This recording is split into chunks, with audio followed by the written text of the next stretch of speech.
This is an emergency alert to all citizens within the American territory. We are here to inform you of a dangerous entity wandering the area.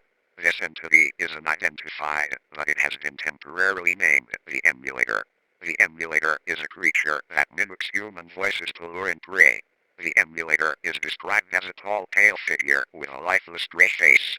It is unknown how this creature kills, but several bodies have been found with petrified faces in a position that imitates a screaming face. To survive the Emulator, carry out the following steps. Secure your house. Turn off all lights, lock all entry points, and close all blinds and curtains.